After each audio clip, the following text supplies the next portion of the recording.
This is basically what you get in the kit. I left the packaging alone because it's real no-frills packaging. It's not a big deal. And I've actually been carrying this on my bike rides. And so far, I like it. I think it's a pretty cool little piece of kit. You get about 7 shots per the pepper container, which is the red OC container. And it comes with an inert spray that you can use.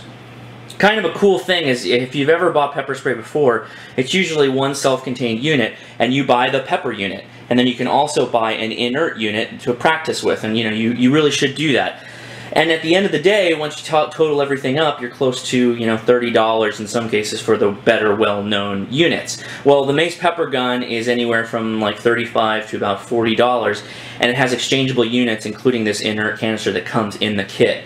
This is empty right now, and you kind of notice it reminds you like of an M79 grenade launcher. It has a trigger, and when you pull the trigger, this little LED light shines. Now, it's kind of, I'd say it's a novelty more than anything, because it's actually not that great.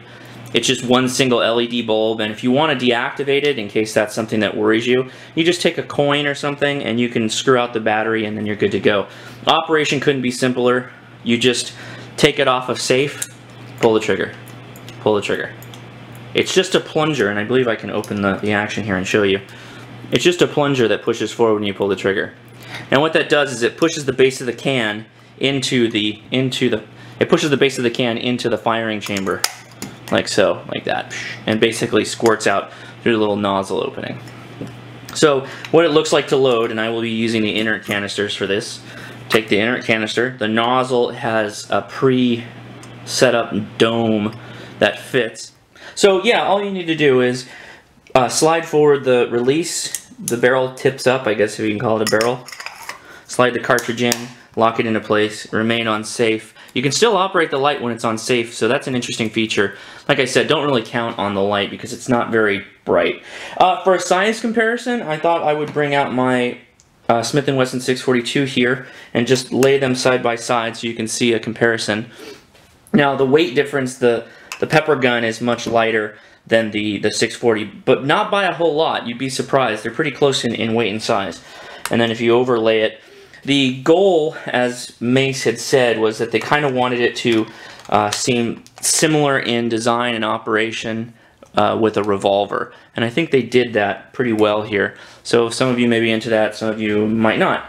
But that's how that works. So I'm going to take this outside because really there's not a lot you can say other than let's shoot the thing and see how it works. So I'm going to set up 3 targets and shoot at them and see how we do. I'm going to go from 20 feet and 10 feet to show certain regular engagements, right? 20 feet being a very important one because that's how fast people can generally cross that in less than a couple seconds. So anyway, let's see what it looks like. What's up, guys? Okay, so I have 3 gentlemen standing here in front of me. I mapped out 20 feet away, and the Mace Pepper Gun says that it can go up to 25 feet, which just seems extreme. This seems really far away for a pepper blast, and I'm assuming I'm going to have to do quite a bit of hold up to be able to reach them. So just assume the scenario is I have 3 clone time travelers from the 1920s hell-bent on my destruction. And so here we go. I'm going to start with the left one. That's pretty easy, actually. This gun is aiming to the left a little bit. But yeah, I'm hitting them fairly straightforward. And that's it. I'm out. So I liberally applied a dosage to all of them. And I didn't have that much hold up, so I'm pretty happy about that. I have another inert cartridge that I'm going to use right now. I'm going to move up to 10 feet and see. Okay, I've moved up a little bit. I'm actually going to stand up at 10 feet, which is a little bit closer than the camera is right now. 10 feet, after shooting this at 20 feet, I'm actually fully confident this is going to be real quick. So, real quick, real accurate. Alright, fire. That's pretty good. I like that. I'm going to save the rest of these, and I'm actually going to have my wife shoot the rest of these at about 10 feet when she gets home. Let's see how she does. Okay, so now I got my wife here, and she's going to try and shoot, so go ahead, give it a shot. Pull it hard. I am pulling it hard. Oh! Huh. Get the left.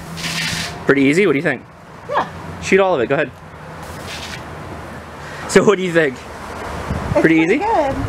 It's like one of those water gun things at the carnival. That you like so much? Yeah. Okay, well that's that. I think this is pretty cool. Let's go back to the table. So there you have it. That's kind of a real simple video on the Mace Pepper Gun. I really don't like it. I've shot pepper spray before. The one that my Cold Steel is more of a stream, like a gel stream. This is more of a spray, but it's not a very wide cone.